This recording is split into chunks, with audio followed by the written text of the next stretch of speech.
Bonsoir à tous, on va discuter un petit peu d'inéquations ce soir. Les inéquations, c'est tout simplement des équations dans lesquelles on a rajouté un in, et ça veut dire qu'on a une égalité dans laquelle on a rajouté un in et une inégalité. Vous savez tous ce que c'est puisque vous l'avez déjà fait, et c'est quelque chose de très logique puisqu'on le fait en école enfantine déjà. Donc l'inéquation, c'est pas le signe égal, c'est quand on a un signe inégal. Donc on a plus petit ou égal, plus petit que, plus grand ou plus grand égal que. Donc c'est ce qui nous permet de comparer. On sait typiquement que 22, il est plus grand que 0. Ça, j'ai pas pris trop de risques. Après, ça, comparer des chiffres, bon, vous savez le faire depuis que vous êtes haut comme 3 pommes, vous allez savoir le faire, c'est pas ce qui m'intéresse, c'est pas notre formation. Moi, ce qui va m'intéresser, c'est de combiner ça avec les équations et la factorisation en particulier, c'est ça qui fait qu'on est au niveau Mathu. Donc, on va se lancer dans des inéquations très simples, déjà voir un peu comment ça marche, et après, on va se lancer dans des inéquations compliquées jusqu'où on arrive à aller avec des inéquations. Le premier cas simple, c'est l'inéquation linéaire. Là, je vous montre un petit exemple avec 3x moins 5 plus grand que 10. Et donc, comme dans les équations, on va utiliser les transformations équivalentes. Dans les inéquations, on a les mêmes transformations équivalentes que dans les équations, avec quelques limites qu'on discutera un peu après. La première, du coup, ça va être de faire plus 5 de chaque côté pour enlever ce 5-là et le mettre de l'autre côté. Ça fait 3x est plus grand que 10 plus 5. Après, on peut tout diviser par 3, ce qui nous donne x est plus grand que 15 sur 3. Et donc x est plus grand que 5. Donc là, ça va, c'est assez logique. Si on remplace par n'importe quel chiffre qui est plus grand que 5, eh bien, on est en train de valider. Typiquement, si on met 5, on aurait 15 moins 5. Est-ce que c'est strictement plus grand que 10 parce que ça donne 10? Non, c'est égal à 10. Donc, l'ensemble de solutions, il va être dans un intervalle. On peut prendre tous les chiffres à partir d'un certain chiffre. Ici, c'est de 5 exclus jusqu'à plus l'infini. Et on ne prend jamais l'infini. C'est un concept, pas un chiffre. Pour vérifier tout ça, on va déjà faire un petit rappel des transformations équivalentes des équations et on va vérifier si ça marche avec les inéquations. Donc, on connaît les différentes transformations équivalentes jusqu'à maintenant. On peut ajouter, soustraire un chiffre. On peut ajouter, soustraire un chiffre avec x qui a éventuellement une puissance. On peut multiplier, diviser par un chiffre. On peut multiplier, diviser par un chiffre négatif, parce que j'ai dit que le chiffre était positif. On peut multiplier, diviser par x et on peut mettre à une puissance ou mettre une racine des deux côtés de l'équation. Ça, c'est toutes les choses qui sont possibles dans les équations. Ça ne pose pas problème, ça ne pose pas problème, ça ne pose pas problème, ça non plus. Ici, on a un petit point d'exclamation, c'est si jamais x égale 0, il y a un problème, parce que du coup, on est en train de multiplier ou diviser par 0. Alors, multiplier par 0, ça veut juste dire qu'on annule le calcul, ce qui ne sert à rien. Et diviser par 0, c'est carrément interdit. Donc, il faut juste se méfier de ça. Et donc, si vous voulez faire un x plus a ici, c'est le même principe. Il ne faut pas que x plus a soit égal à 0. Je vais le garder simple pour l'instant en multipliant simplement diviseur par x. Et ici, on avait aussi un point d'exclamation, puisque si on a une puissance paire, ça nous pose des problèmes puisque le signe disparaît si on fait un carré. Si on a moins 2 au carré, ça devient 4. Et donc si on met au carré une équation, ça peut nous poser tort. Et on se rappelle que quand on fait la racine carrée, ça nous donne un plus ou moins racine carrée de ce qu'on est en train de calculer. Donc c'est une transformation qu'on utilise mais qui est inexacte. Dans les inéquations, déjà dans l'exemple que j'ai fait juste avant, on voit bien que plus 1 moins a et fois a divisé par a, il n'y a pas de souci. Au niveau des inéquations, avec l'exemple qu'on a déjà fait, on a vu qu'on pouvait utiliser le plus a moins a et le fois a divisé par a quand ils étaient positifs. On va aussi pouvoir faire le plus a puissance, avec x puissance n sans aucun souci. Là où ça commence à devenir compliqué, c'est quand le a est quand on fait fois ou diviser avec un a négatif. Puisque dans une inéquation, 2 est plus petit que 3, mais moins 2 et moins 3, la relation est inversée, puisque les chiffres négatifs vont dans l'autre sens. Et donc ici, on a un premier point d'exclamation qui arrive déjà, une étape avant les équations, pour nous dire inversion de l'inégalité. Et là, ce que j'ai simplement fait, c'est fois moins 1. C'est tout.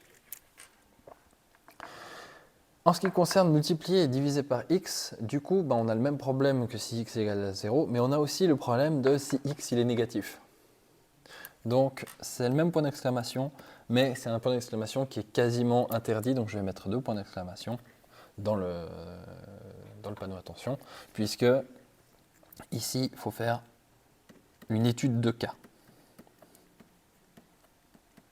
Il faudra vérifier si x est positif ou si x est négatif, et donc il va falloir faire une inéquation dans l'inéquation, ce qui veut dire que le calcul va être 2 fois plus long, et donc multiplier et diviser par x, c'est vraiment un dernier recours dans le cas d'une inéquation. Si vous arrivez à éviter de multiplier ou diviser par x, faites-le. Et pour ce qui est des puissances, du coup on a le même problème qu'avec l'égalité, c'est-à-dire que on va avoir des problèmes de signe du moment que la puissance est paire, et donc en mettant des puissances, l'inégalité devient tellement complexe que simplement ce n'est plus une transformation équivalente. Donc on s'arrête là. Parce que si on a un chiffre négatif, typiquement si on a moins 2 est plus petit que 5, moins 5 est plus petit que 2, si on les met au carré, ça fait 25 et 4, et du coup 25 est plus grand que 4, et du coup ça change tout, et il n'y a rien qui va, c'est vraiment par cas, donc on ne le fait pas, simplement. Donc nous voilà pour ces transformations équivalentes. On voit qu'on peut additionner, soustraire sans souci, on peut multiplier, diviser par des constantes, et faire attention si elles sont négatives, et éviter les autres opérations. Ce sera aussi simple que ça sur les inéquations. Donc, dès qu'on passe sur des cas plus compliqués, on va avoir une méthode qui va nous permettre de simplifier un petit peu le calcul en repassant sur le cas simple. Puisqu'on est toujours sur la même chose, on a des cas compliqués, on les simplifie pour avoir du cas simple qu'on sait résoudre. C'est toujours ça la structure des maths. Et donc, là, ce qu'on va utiliser, c'est les tableaux des signes. Je vais vous montrer une petite inéquation, on va la travailler de 2 manières et on va regarder un peu tout ce qui s'y passe. Donc, cette inéquation, elle se présente sous le format x carré est plus grand que x plus 2. Et ça va être vrai pour un certain nombre de valeurs. Typiquement, si on remplace x par 27, c'est vrai. La question, c'est quand est-ce que ça s'arrête, quand est-ce que ça commence, etc., etc. La première méthode qui est naturelle de se dire, on va essayer comme ça, c'est en faisant un dessin. Alors, je ne suis pas assez précis en dessin, donc je vous prends ici le dessin fait par ordinateur, et on voit que les deux droites se croisent une fois en 2, une fois en 1, et du coup que la droite verte qui représente x carré est au-dessus de la droite rouge avant moins 1 et après 2. Donc, mon ensemble de solutions sera de moins l'infini à moins 1, petit saut, de 2 à plus l'infini. Et vu que je demandais quand est-ce que c'était strictement plus grand, je vais enlever le 1 et enlever le moins 2. Donc, je vais me retrouver graphiquement avec l'ensemble de solutions moins l'infini, moins 1 exclu union 2 plus l'infini. Évidemment, cette inéquation, on peut aussi simplement en faire une quadratique avec plus grand ou égal à 0. Cette inéquation quadratique, elle va nous faire un autre dessin qui sera du coup le dessin de x carré moins x plus 2. Pardon, moins x moins 2. Je me suis trompé dans les signes. Hop, et si on retourne sur notre dessin, on retrouve sans surprise les intersections avec l'axe x en moins 1 et 2. Et ici, on voit qu'on est en dessous entre moins 1 et 2 et en dessus de l'axe x entre 2 et l'infini et moins l'infini et moins 1.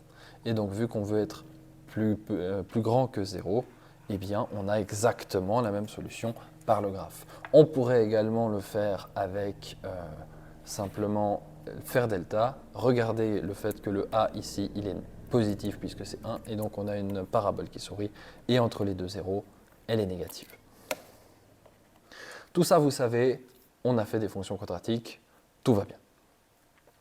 Et du coup, la méthode que je vais rajouter qui me paraît plus simple, pas pour ce cas-là, mais pour des cas qui vont aller de plus en plus durs, c'est de factoriser ce calcul. Alors, on utilise un somme produit et on se retrouve avec x moins 2 facteur de x plus 1, qui est plus grand ou égal à 0. On retrouve évidemment les mêmes zéros, on a de nouveau 2 et moins 1, sinon ce n'est pas de la factorisation, c'est de la magie. Et donc, ici ce que je vais vous proposer, c'est de me faire un tableau des valeurs. Un tableau, pardon, des signes. Ça veut dire que je ne vais pas regarder les valeurs exactes, je vais juste regarder quand est-ce que ça vaut 0, quand est-ce que c'est négatif, quand est-ce que c'est positif. Donc, on a dit qu'on avait une solution en moins 1 à cause de celui-là et une solution en 2 à cause de celui-ci. Maintenant, on va écrire les deux équations et on va simplement les compléter. Donc, celle en moins 2, elle vaut 0 en 2. Et du coup, x moins 2 est une droite. Je vous rappelle que la droite, on peut regarder simplement la pente ici et savoir si elle monte ou si elle descend. En l'occurrence, si la pente est positive, ça monte. Et donc, x moins 2 est une droite qui monte. Donc, elle commence négative et elle finira positive. Après, je fais la même chose pour x plus 1. Je vois qu'en moins 1, elle vaudra 0. Et elle commence négative, elle finit positive. Et maintenant, ici, ce tableau, on voit qu'il est un peu asymétrique, un peu bizarre, donc on va le compléter pour qu'il soit plus facile à lire. On va rajouter ici le report des zéros. Ça me permet de créer des cases. On voit que ces cases-là sont pleines, ces cases-là sont vides, ces cases-là sont pleines.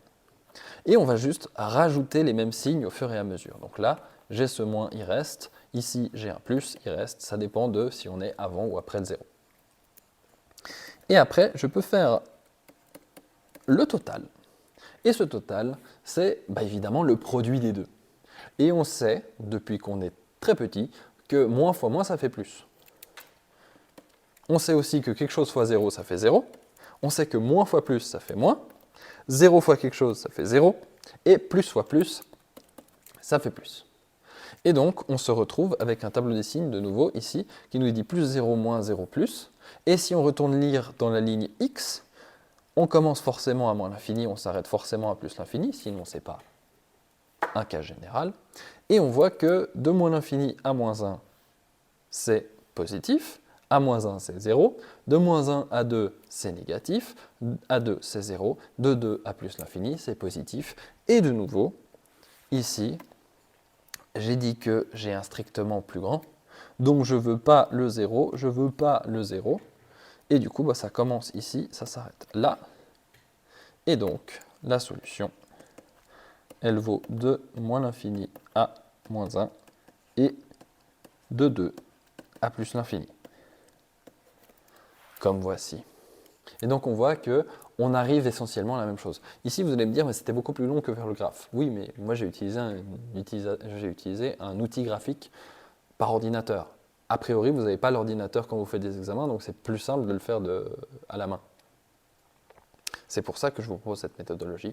Et maintenant, je vais vous faire un gros exemple qui vous montre pourquoi cette méthodologie est supérieure à celle que vous voulez essayer de développer qui serait différente, mis à part utiliser un ordinateur qui, évidemment, sait résoudre des maths. C'est une énorme calculatrice surpuissante, ça fera le job. Donc on va partir sur un exemple compliqué pour bien voir le plus dur de la technique. Et évidemment, on va aller crescendo pour arriver à ce niveau-là au plus tard, ou dans vos révisions, c'est le niveau maximal que je vous demanderai. Donc, voici une grosse inéquation moche. Ici, on a une équation avec des rationnels. Il va falloir tout mettre du même côté pour avoir l'histoire du zéro. Et on va faire ce dessin-là. Vous n'en avez pas les compétences. Et moi, sans utiliser un outil graphique, non plus. Donc, on va le faire de manière algébrique. Et comme ça, on peut le faire exactement sans utiliser des ressources externes. La première chose à faire, c'est évidemment de soustraire. On a dit que c'est une transformation équivalente de additionner, soustraire des différentes choses. Ici, on peut additionner, soustraire cette fraction en entier.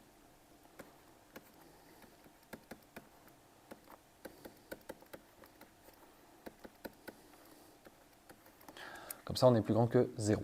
Maintenant, il va falloir faire un dénominateur commun. Donc, on a x moins 3 sur x plus 2 fois x moins 3, moins, du coup, x plus 2 fois x plus 2 sur x plus 2 fois x moins 3. Tout qui est plus petit que 0. Ensuite, du coup, on a x moins 3 moins x carré plus 4x plus 4 sur le dénominateur commun x plus 2 fois x moins 3.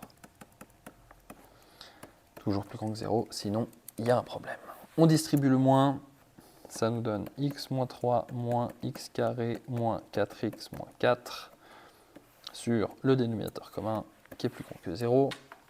Et ça nous donne moins x carré moins 3x moins 7 sur x plus 2, x moins 3, qui est plus grand ou égal à 0. Ce x carré moins 3x moins 7, là j'ai oublié, je l'ai dit mais je ne l'ai pas mis. Évidemment, vous pouvez aussi juste dire, bon, je fais le dénominateur, tac, tac, tac, tac, tac, je fais le numérateur, tac, tac, tac, tac, tac, et puis ça marche aussi. Maintenant ça, j'ai envie, si possible, de le factoriser. Et a priori, on n'a pas de méthode, donc on va juste vérifier son delta. Ça fait 9 moins 4 fois 1 fois 7. Ça fait 9 moins 28. Et donc delta est négatif. C'est moins 19. Donc, pas de 0. Ok. Et après, il me reste le x plus 2, x moins 3. On peut donc établir un tableau des signes. J'ai x, j'ai moins 1, puisque j'ai ce moins-là. J'ai x carré plus 3x plus 7. J'ai une barre de fraction. J'ai x plus 2 qui va s'annuler en moins 2. Et j'ai x moins 3 qui va s'annuler en 3. Et un total. Ça, c'est la base de mon tableau des signes. Maintenant, je construis ici mes deux zéros. Et moins 1 n'aura jamais de 0 puisque c'est une constante, ça ne va pas traverser l'axe x. Et x carré plus 3x plus 7 non plus, puisqu'on vient de montrer qu'il n'avait pas de 0. Donc, on peut s'attaquer à ça. Moins 1, c'est un chiffre négatif, donc il est négatif partout. Et x carré plus 3x plus 7, il n'a pas de 0. Il a un a positif, ça veut dire qu'il sourit. Donc s'il sourit et qu'il n'a pas de 0, c'est qu'il est au-dessus de l'axe et qu'il est positif. Hop. Après, x plus 2, il est en pente positive, donc négatif, positif, positif. Et x plus 3, il a aussi une pente positive, donc négatif, négatif, positif. On a donc moins fois plus fois moins fois moins, moins. 0. Ah, 0 ? Non, pas 0. Une valeur interdite. On est en dessous de la barre de fraction. Divisé par 0, c'est interdit. Donc, c'est pour ça que je mets ce trait bleu. C'est pour m'indiquer que si je mets des zéros au-dessus, ce sera 0. Si je mets des zéros en dessous, ce sera une valeur interdite. Donc là, je mets deux barres parallèles pour dire valeur interdite. On saute le graphe. Moins fois moins, plus, moins, moins et 0. Valeur interdite puisqu'il est en dessous de la barre des fractions. Et donc ma question c'est quand est-ce qu'il est plus grand que 0 ? Et quand est-ce qu'il est plus grand que 0 ? Eh bien c'est quand il est positif. Donc mon ensemble de solutions c'est moins 2 qui est interdit puisque c'est une valeur interdite, jusqu'à 3 exclu aussi puisque c'est aussi une valeur interdite. Et en plus c'est un strictement plus grand, donc de toute façon on ne prenait pas les bornes. Voilà pour un exercice compliqué. J'espère que tous ces exemples vous auront servi, vous permettront de assurer les exercices qui arrivent après et assurer l'examen.